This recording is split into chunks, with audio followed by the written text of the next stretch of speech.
We all gather here today to open an investigation into the human rights violation in Bangladesh, holding the Awami League government led by Sheikh Hasina Wazir to account for systematic torture, forced disappearances, and crimes against humanity. By establishing the International Criminal Court, the ICC, the international community has made a commitment that there would be no impunity for crimes of genocide, crimes against humanity, war crimes, and crimes of aggression. Bangladesh had made the same commitment by signing the ICC Treaty or ICC Statute in 1999 and by formally becoming a party to the ICC Treaty on March 23, 2010. Since the current government came to power in 2009, the government has pursued a systematic policy of torturing opposition activists engaged in serious violation of human rights, enforced disappearance of opposition leaders and dissidents, and in particular has committed mass killings on February 28, 2013 and May 5th and 6th of 2013. The current Bangladesh government, led by Sheikh Hasina and her state officials, who are engaged in such systematic violation of human rights and crimes against humanity in Bangladesh, are enjoying complete immunity from the law. Thus, the ICC is the only option to hold these perpetrators accountable for their criminal actions. In view of the above, we hereby request the ICC Persecution Office to open an investigation into the Bangladesh situation. To delve more into this situation, I will discuss with you two areas of interest regarding this topic. One, the jurisdictional requirements, and two, a brief review of the factual and evidentiary basis of crimes against humanity that Bangladesh is committing. The ICC statute requires that certain jurisdictional requirements must be met for filing or initiating a case with the ICC. In terms of temporal jurisdiction, under Article 11 of the ICC statute, ICC only has jurisdiction with respect to crimes committed after the ICC treaty entered into force on July 1st, 2002. This temporal jurisdictional requirement is met in the case of Bangladesh. Second, in terms of state party requirement, Bangladesh also falls under this category. Third, and last but not least, we have subject matter jurisdiction. Under Article 5 of the ICC treaty, currently the ICC only has jurisdiction over the following crimes: genocide, crimes against humanity, and war crimes. We believe that the Bangladesh situation falls within this scope of crimes against humanity. In Article 7 of the ICC statute, it defines crimes against humanity as the following. For the purpose of the statute, crimes against humanity means any of the following acts when committed as part of a widespread or systematic attack directed against any civilian population with knowledge of the attack. A, murder. B, extermination. C, enslavement. D, deportation or forcible transfer of population. Torture, imprisonment, persecution, enforced disappearances of people, and many other inhumane acts of similar character. All or most of these listed above have been committed in the territory of Bangladesh. The last 4 years of Sheikh Hasina's Awami League government has provided ample evidence that the trust of the people has been blatantly betrayed through the active erosion of human rights, democratic values, and democracy itself. Despite an elected government, 2012 continued the trend of regression with countless evidence of state-led abuse and violation. The situation began to drastically deteriorate in 2011, and the 2012 statistics and violations ridicule the assumption that the mere installation of an elected government can address the fundamental malaise of the state. To take a deeper look into this, in 2012 you have 70 cases of extrajurisdictional killing. You have 63 cases in death in jail. You have 72 cases of torture. You have 169 cases of political violence that resulted in death. You have 805 cases of rape. You have 132 cases of public lynching. These are only in 2012 and are only the ones that have been reported. There are countless many others that have not been reported. To conclude, I would like to focus our attention on the story of a popular young leader that is now paralyzed, waist down, following torture by the Bangladeshi government. Dilwar Hussain Saidi is an accomplished student and the president of one of Bangladesh's largest student organizations, the ICS. He has been leading this organization at a time of severe government intimidation and oppression of the political opposition and dissenting voices. He was arrested March 31st, 2013 from his relative's house in Dhaka, Bangladesh. Newspaper reports that police has prepared around 350 cases against him to file. According to the order of the government, law enforcing members have remained this popular student's leader for over 2 months now, an unprecedented period in Bangladesh. Following 53 days in remand, he was carried to court barely conscious and paralyzed, waist down. This is insane. This sort of abuse he had faced included uprooting of nails from his hands and feet, During his torture, he was tied up, blindfolded, and kept in unknown locations. Saidi's lawyer stated, even though it is illegal to torture in police or man, the police have tortured this man, further alleging the police abused their client by openly swearing to him while in the court premises. Saidi, too, still remains in custody, receiving severely inadequate medical care for his deteriorating conditions. Saidi's story is one that is representative of the atrocities and the outright human rights violations that is taking place day after day in Bangladesh. His story is one of many and is there for us to understand and realize that as human beings and as fellow citizens of this planet, it is our right and our responsibility to fight for justice, to fight against oppression, and to stand up for our brothers and sisters around the world who are being murdered, killed, and oppressed for no reason of their own. It is not only their fight, but also ours. As the great Malcolm X once said, if you don't stand up for something, you will fall for anything. And this is why we are all gathered here today. May God help us all. Thank you. Moving on to our next segment, we will introduce Martin McMahon, and he is an attorney by law. His practice areas include business law, arbitration, commercial litigation, complex civil trial practice, and many others. He is a member of the bar in both New York State and the District of Columbia. Mr. McMahon is a graduate of Fordham Law School. He is a founding member and managing partner of Martin F. McMahon and Associates. Prior to starting his own practice in 1978, Mr. McMahon worked for Prosecutor, Rose Goetz, and Mendelsohn in New York City as a litigation associate and the Securities Investor Protection Corporation in Washington, D.C. as a senior regulatory counsel. Mr. McMahon has secured over 3 punitive damages awards, settled matters for well over $1 million, and has set case precedent by establishing the tort of malicious interference with at-will employment relationship in the District of Columbia. Mr. McMahon's significant experience in both civil and criminal litigation is the foundation upon which he developed the Transnational Business Attorneys Group, the international practice component of the firm. It is a great honor to have Mr. McMahon here today in our presence. Please give a warm welcome to Attorney at Law, Mr. Martin F. McMahon.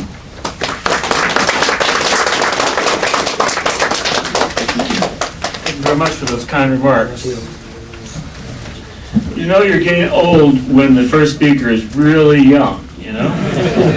You did a very good job. I first of all want to say, because you guys don't, well, I shouldn't say you guys, I'm sorry. You all don't know it, but we are in the Murrow Room.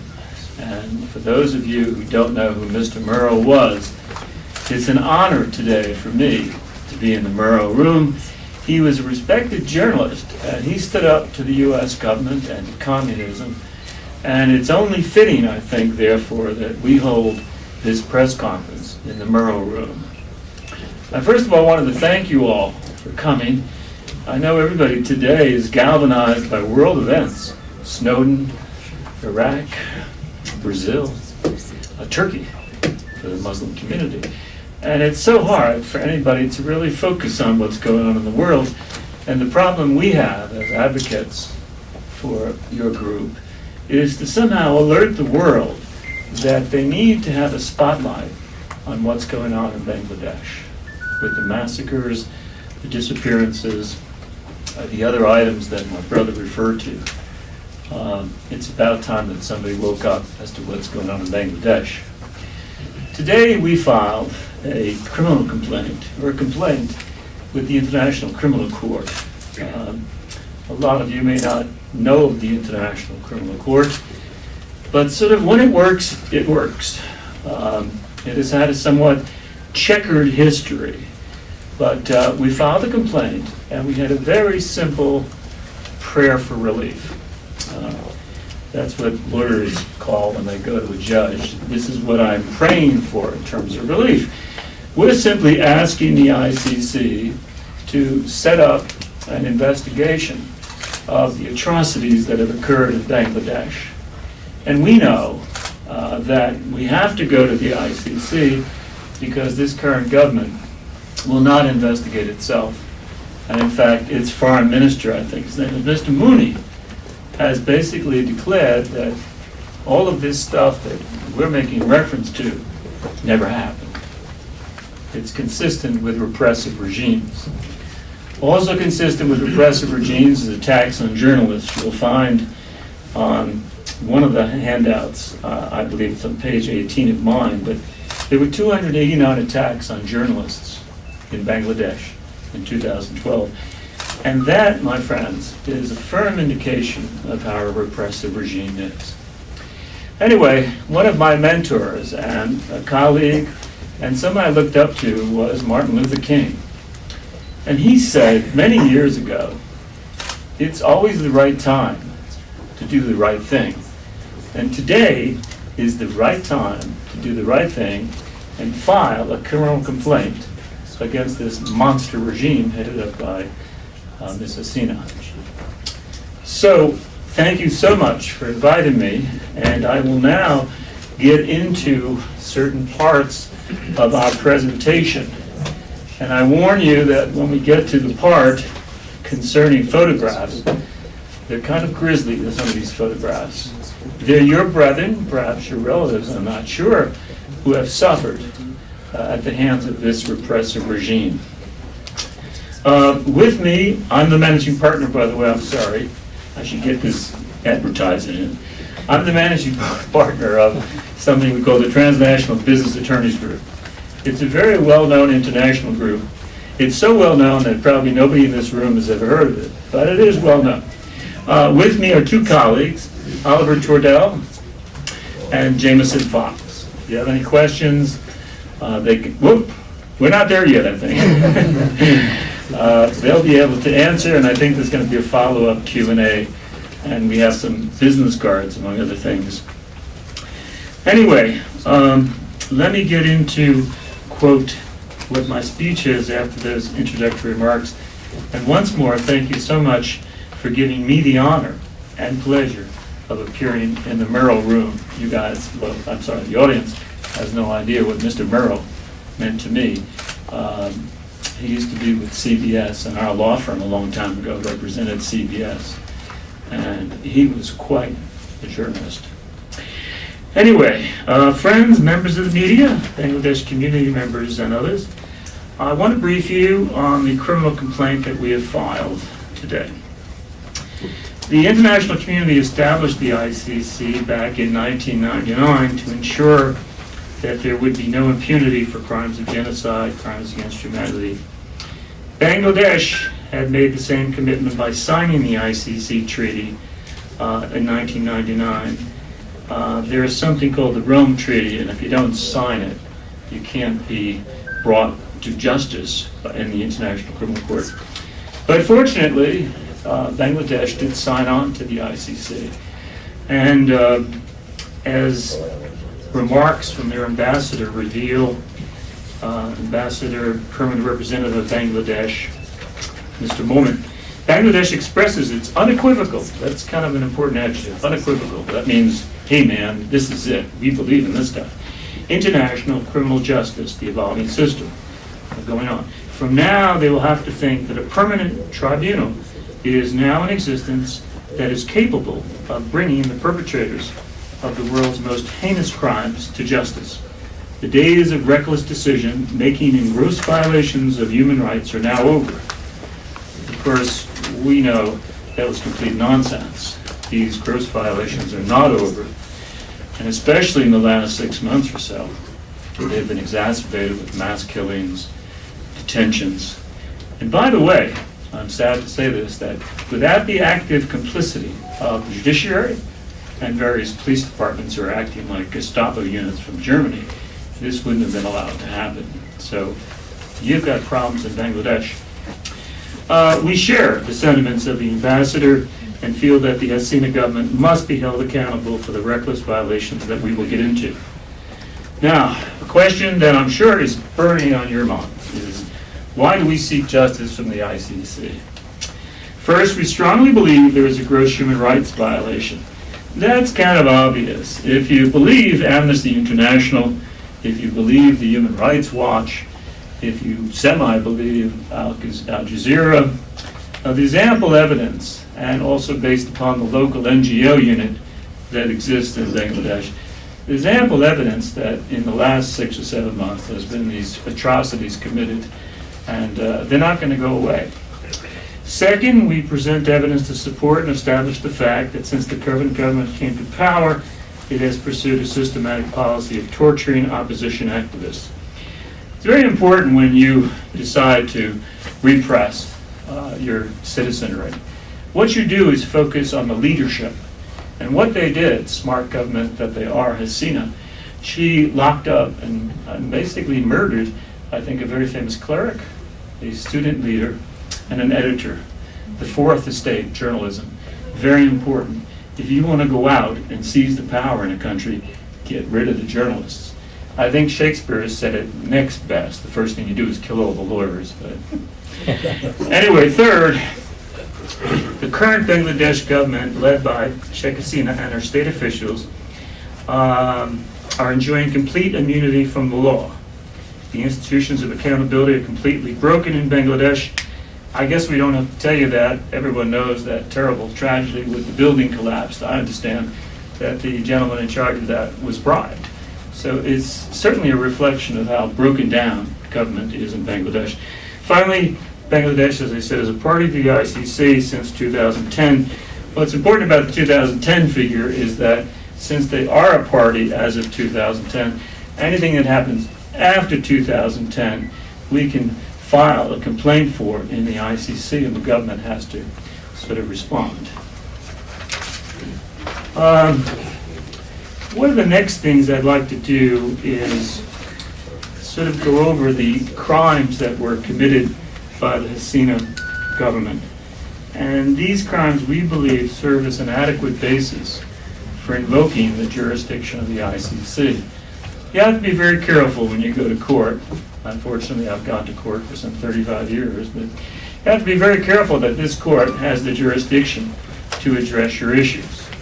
You don't go into any court, for example, and ask for a divorce. You have to go to a court specializing in domestic relations. But we believe we have the firm grounds for jurisdiction here with respect to the ICC. We believe that murder has occurred, imprisonment or other severe deprivation of physical liberty. You should read the stuff that happened to that young student leader, which my brother alluded to. Oh, it's awful. Torture, persecution against identifiable groups, enforced disappearance of persons, other humane acts of a similar character. Since March 2010, the day or the month when Bangladesh became a party, the government has pursued a systematic policy of various repressive behavior. The human rights local group in Bangladesh is something Ododicat. I'm not totally familiar with your language, so forgive me, but I think that's how you pronounce Odicat. And they've been chronicling what is happening in your country. Again, unfortunately, maybe this will help us. The world seems to turn deaf ears to what's happening in Bangladesh. But we're hoping today, courtesy of the people that brought us all together, that the world perhaps will turn a little bit of its rapt attention to Bangladesh. That's one of the purposes of our being here today. I'll try to get into the factual and evidentiary basis of crimes now, so that if somebody asks you, like I have some colleagues at CNN and 60 Minutes and some other places, and I've been trying to generate some interest with my own media sources. But it's kind of like, well, what's going on in Bangladesh, Martin? It's a big deal. You know? So we have to make a big deal. But if somebody asks you, well, what's the big deal? You might be able to relate some of this stuff that we're going to get into. Like, well, the government has exercised the active repression of opposition political parties, workers, and social organizations. I think you know about, is it the Dhaka incident, where peaceful demonstrators came, the electric utilities were shut off, TV stations were shut down, and people were slaughtered. And that's a story that deserves some worldwide attention. The government has used police, RAB. This is the first time I heard of this, but it reminds me of, I'm Irish. They were the Black Guards in Ireland, and they did all this repressive stuff against my Irish people. But they're called the Rapid Action Battalions. And rather than do what they're supposed to be doing, they've been throwing demonstrators in jail and killing them. And then you have the active engagement, which I hate to say, of the judiciary.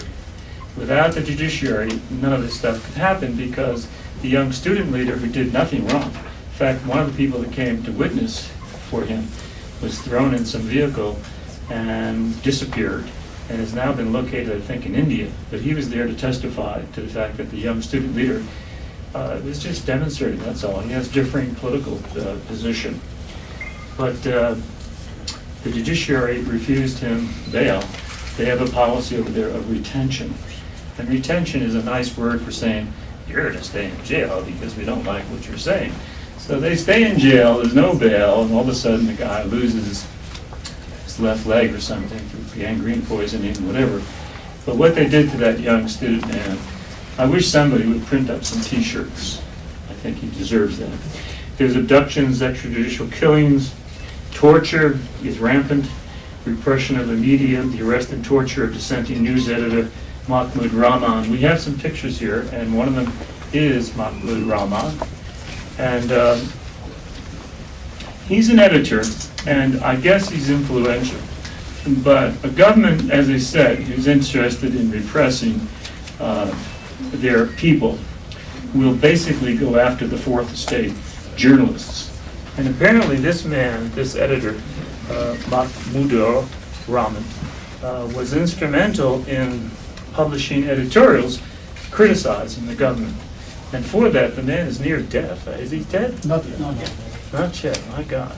So somebody should sue the Bangladesh government on his behalf if there are any relatives here in America. And as I said, he's not the only individual. They were very smart. They went after the student leader to send the students a message. And they also went after the clerk to send a message. No, it's screwed away. Not this one. Not this one. This is the cleric. This is the famous cleric who they went after. And I don't know what his condition is today. But if you choose to demonstrate in your country, you better wear armor. And you better have a good health insurance plan, because you're going to the hospital. Anyway, when I flip over, I'm onto this table on page 5, and it's the state of human rights violations. And whoever was kind enough to put together the statistics here, this table reveals what's been going on in your country, whether it's extrajudicial killing, deaths, disappearances, torture, attack on journalists. I think I mentioned, well, there was a lot of attacks on journalists. Turns out there were 289 attacks on journalists. I don't know what the journalist population is in Bangladesh, but 289 is quite a large number. And then there is about 24 disappearances, torture, extrajudicial killing. And we believe that this is all brought to bear and would not be allowed to happen but for the Hasina government, the ministers who work for her, the judiciary, and the police. So as I say, the police have, based on what I've seen, have been acting like Gestapo units from Germany in the 30s.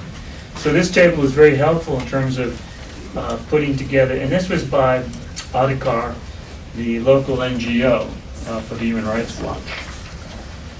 And one of the nice things about this is I've sued China, I've sued various countries in the world, and some of whom will not allow me in the country, and I feel that's a badge of honor there.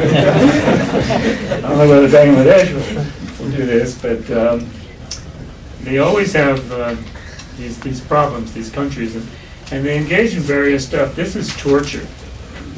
Some of my Chinese clients were Falun Gong, and what the Chinese CIA perpetrated on them was the fingernails. They pulled out fingernails and toenails. And they basically also, when we demonstrated outside the Chinese embassy, and I warn you, if you do this against the Bangladesh embassy, and I am willing to speak there,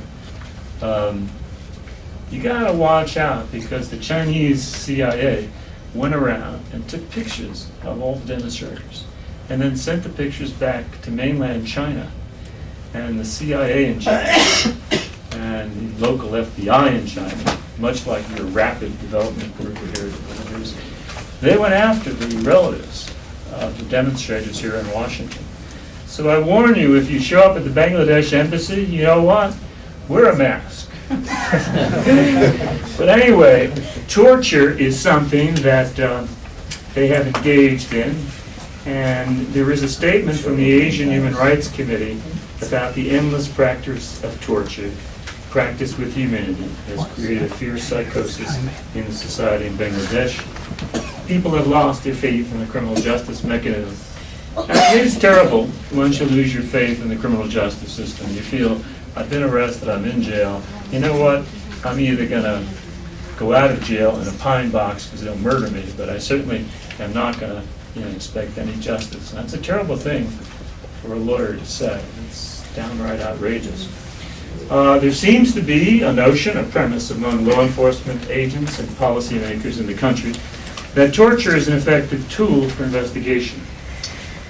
That's also a terrible thing that can occur, and we've had instances of that with Guantanamo Bay. The jury is still out whether torture as such produces reliable information. The jury is still out on that.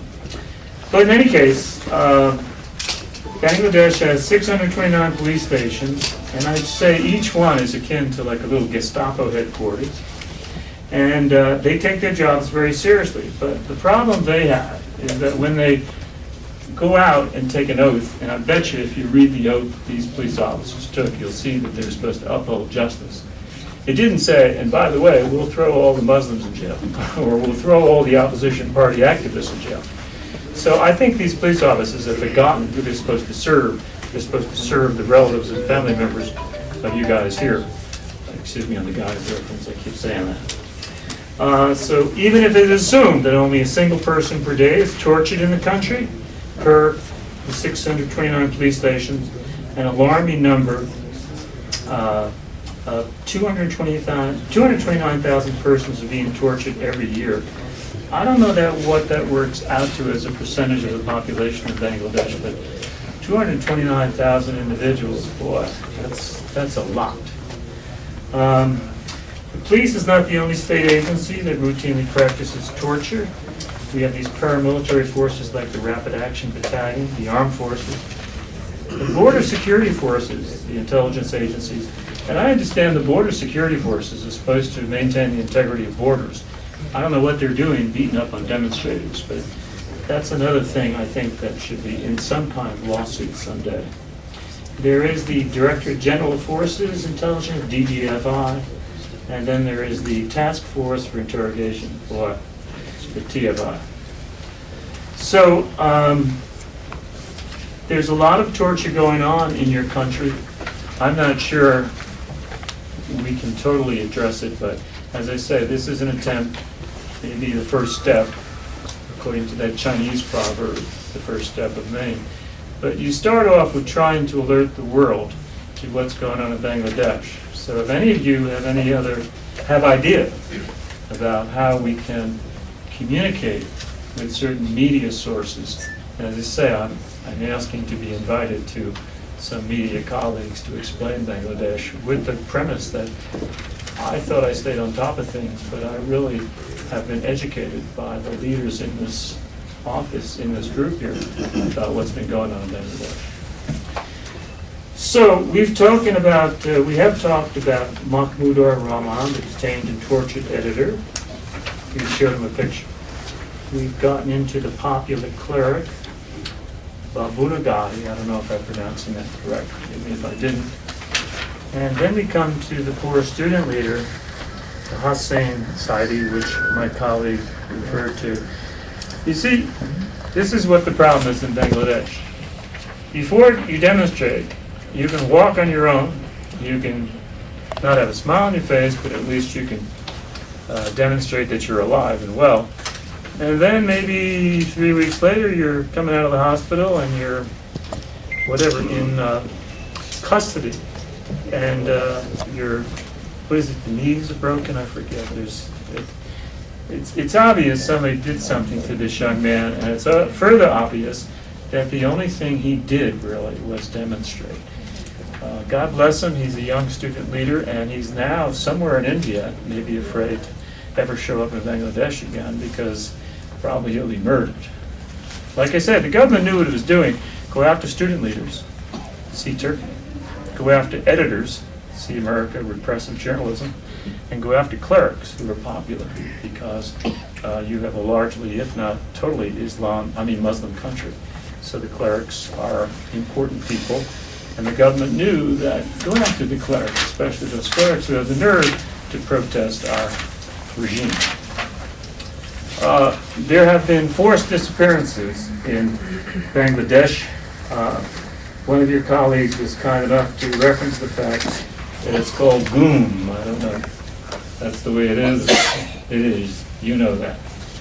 So there are some incidents that we have, and it's the current Awami League government that did all this, but a gentleman by the name of Elias Ali, April 2012, guess what? He's a leader of the opposition party. Those folks tend to disappear.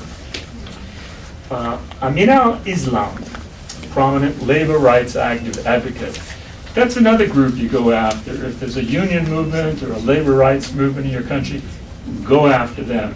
They are activists as well. So you go after the fourth estate, the media, you go after clerics, you go after student leaders, and you go after labor rights leaders. There's a gentleman here whose last name is Mr. Bali. His first name is Shukr Ranjan, I'm not sure. He's the guy that shows up, and he's a defense witness for the young student leader. He shows up, he's thrown in a car, never see him again, and our man loses a witness to testify that he was just demonstrating. He was later found in India. Human Rights Watch have reported extensively on this case. Also, I should say, besides asylum, human rights, Al Jazeera, I've seen some articles in the New York Times. I'm originally a New Yorker and love that newspaper. And when the New York Times reports something, I kind of take it that it's happening. And they have reported, not extensively though, the problem, they have reported on what's been going on in your country. There is an Ansar Islam Masum, I forget, I'm not pronouncing that correctly, but he's a student of Islamic University and leader of Islamic Shatra Shibir, one of the most popular student groups. He was picked up from his residence, I'm sorry? By a team of 30 to 40 members of police and the RAB in April 2012. Why it takes 40 members of the police to arrest a single student, I don't know. But it's a show of force, and anybody watching probably was quite intimidated, which was the goal. As you probably know, there have been massacres, mass killings. I counted 3, but I was told that the 2 that occurred in Dhaka are being considered to be 1. But these are violent clashes between ordinary protesters and security forces. This occurred as a result of the controversial decision from the International Crimes Tribunal, which I don't think has any credibility in Bangladesh's local entity. They handed down a death sentence to the vice president of the opposition party. I would love to see a death penalty handed down to the leader of the supporting party someday, but I don't think that's going to happen. Within 12 hours of February 28th, more than 70 ordinary protesters were shot dead. I think that's a record. So my colleague is holding that up. Maybe it does justice to the fact, but I think where you could be most helpful is when somebody asks you about what's going on in your country and they sort of don't believe it. Some pictures like this are very appropriate and can be shown and utilized to convince perhaps some members of the media that they should turn their focus to Bangladesh. The mass killing on the 5th and the 6th I've alluded to. I guess it's referred to as the Dhaka blockade. The TV stations were basically shut down. Out of nowhere at 2 o'clock in the morning, I guess, all of a sudden, things started happening, and it's either the president, the prime minister, or somebody basically thought this is all staged. I represented a dissident group in China, the Falun Gong, and that was the same message that the Chinese government sent throughout the world on their TV, CCTV. This is all made up. So of course we said it's so made up that we invited journalists to visit us and see the graves and see the people in the hospital. This stuff is not made up. but your government, I hate to use the term your government, but the government over there is keen on saying that none of this occurred. So your job as Bangladeshi citizens here in America is to get the word out that we don't believe you. And again, that's the purpose of us going to the ICC. We want an independent investigation of things. If you think we're not telling the truth, or you think there's other issues that we're making this stuff, why don't we have an independent body like the ICC investigate? In other words, why should your government be afraid of having the ICC investigate if all of this stuff is made up? Because if it's all made up, the government's going to look pretty good. But we're convinced, obviously, it's not made up. And there are a lot of people who are willing to come forward, in Bangladesh, who are very brave people who hopefully are going to tell the ICC investigative team as to what really happened. And they'll be looking at the footage from the TV stations and from Al Jazeera, and hopefully we'll be doing some other stuff. One of the things here is, in my speech, is that we do not know the total number of people massacred, 500, 200, 2,000. One of the reasons that we lose sight of the atrocities in terms of compilation of data in these repressive regimes is something I've alluded to already. A good, solid repressive regime goes after the foreign state, goes after journalists. Because the journalists are reporting on things like 5 people were shot dead last Tuesday. And the government has a difficult time addressing that because the media is out there, it's first page news, it's on CNN, and the government has to sort of come up with some story. And after about 40 people have been murdered, the story gets old. You know, it never happened. Well, the journalists are there saying it sure did happen. But that's the reason why 289 journalists were attacked in your country, because the truth was starting to bubble up. And the pictures of the massacre, I guess, what do you have there?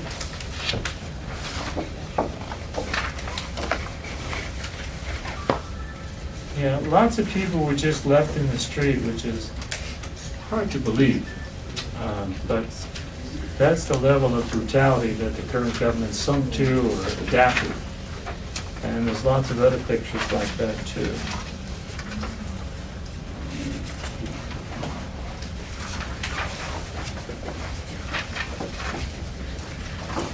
Now we get to the interesting part. I'm almost finished. I know it's warm in here, and it's a hot summer day in Washington, but I think we're all here for a good purpose. I'd like to get into specifically who the perpetrators are here, so that we're all acquainted with the fact. If somebody asks us about some things, we kind of know who the bad guys are. And it starts with the leadership. Sheikh Hasina, the Prime Minister. She's got to be held accountable because she's the chief executive officer. It's like somebody running a corporation who doesn't know that racial discrimination is going on in the mailroom. You know those things if you have anything to do with running your company. So she knows what's going on and she benefits from it. She has 2 lieutenants who are home ministers, M.K. Alamgir and Samsui Haq Tuku.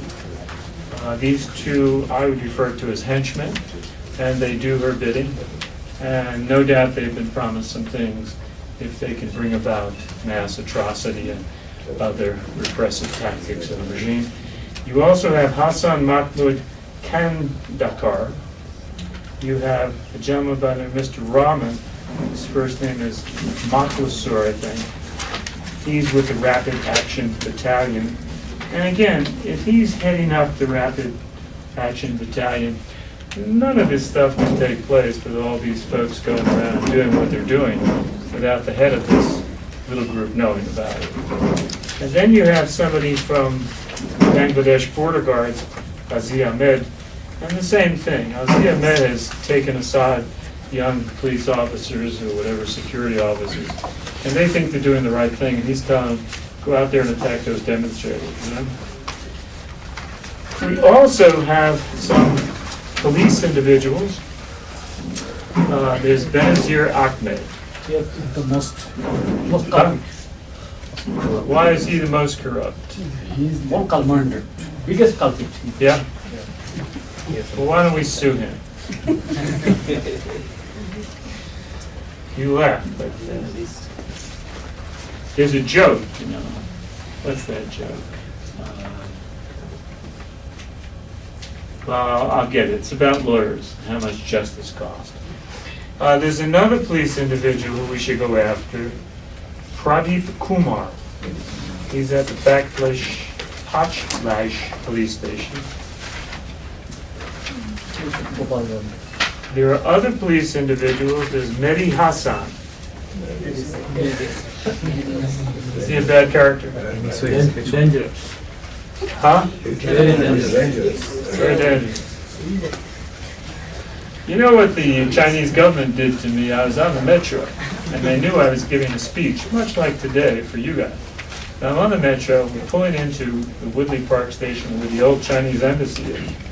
And there's a guy sitting across from me, and he's one of these, like a journalist from National Geographic. He has all these cameras, and you know, he's a journalist. I mean, he's with the cameras, and so just then, as we pulled into that station, and this is the day I'm giving a speech in Congress about China, and just as we pull in, he comes up to me and takes a full shot, you know, of my face, like the Chinese government knows who you are. Biggest problem I had was here I was in the metro.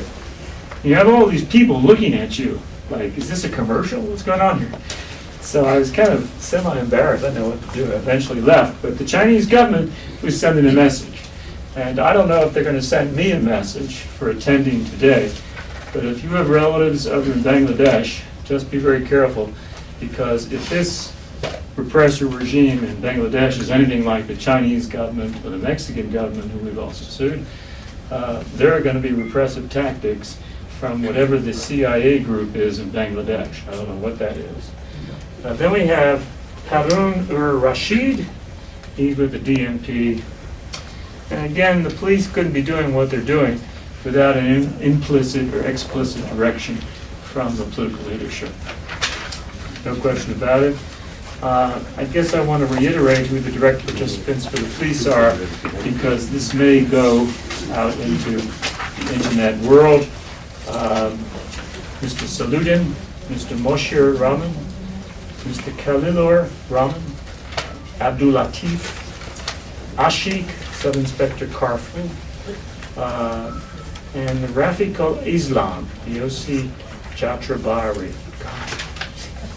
I'm having problems with your presentation here. There are magistrates who have been complicit in denying bail to demonstrators. I don't have the provisions with me, but I bet you there's some provision somewhere in your constitution or something in the judiciary that says you're allowed to give bail unless you've just murdered the prime minister or something, you know? So there is Asa Duzaman Nur, there's Shahidul Islam, and there's Mustafizur Rahman, and then there's Harunur Rashid. These are all magistrates, and I hate to say it again, without the active involvement of the judiciary, none of this stuff could occur. That young student leader would have been allowed out and would have been able to get the message out. And by getting bail, we call it here, he'd be allowed to get back to his ordinary life. They wanted to make sure people like him got a message that when you demonstrate, you're going to pay a price. And in certain cases, it could be death, severe injury at a minimum. Then you got some public prosecutors who want to advance and become judges and are owed political favors, and that's why they're doing what they're doing. There are two that come to mind here, Sajid al-Haq Shihab and somebody by the name of Mr. Aslam. So again, we have it here in America, maybe it's not as blatant, but you have a lot of folks in the United States, but the United States Attorney's Office, you have local prosecutors. What they're gearing themselves for is 6 years later to become a judge. So they're all part of the process. And they're not going to make any waves. And if the government has made it known to these prosecutors that it would be good to keep the young student leader in jail, or the cleric, or the editor, or anybody else that was arrested, they'll do so. Their political careers are at stake. Again, if they took an oath somewhere, I bet you they would conflict with that oath.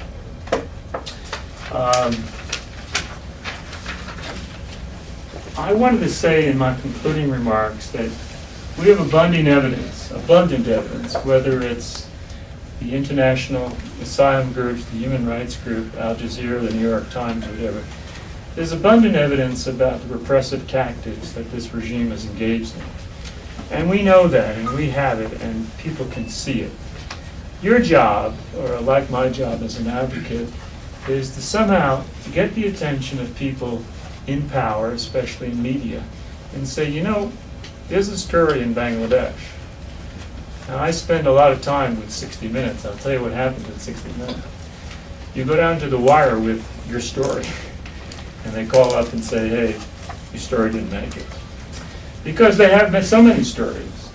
So that doesn't prevent you, though, from knocking on the door again and saying, you know, maybe you should run this story. God forbid something happens over in Bangladesh, reminiscent of the collapse of that building structure, but that seemed to galvanize world attention. But unless world attention is galvanized, nothing much happens. Everybody goes along, they have breakfast, they go to work, they got a mortgage, they got a family, you know. You know the drill. In any case, we can't allow these government officials to continue with their repressive tactics. Too many people in Bangladesh, I think, are hoping that somebody like you holds a press conference, brings to the attention of the ICC some of these atrocities.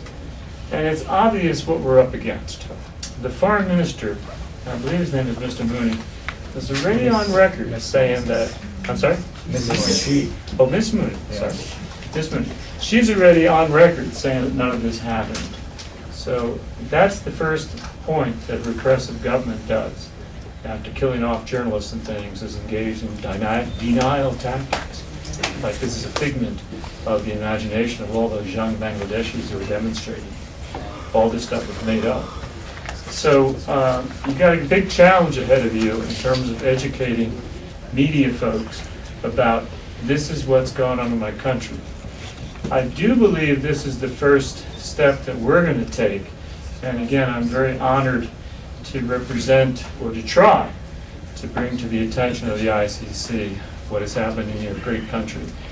And I'm hoping that some of our efforts will fall on some sympathetic ears, especially at the ICC.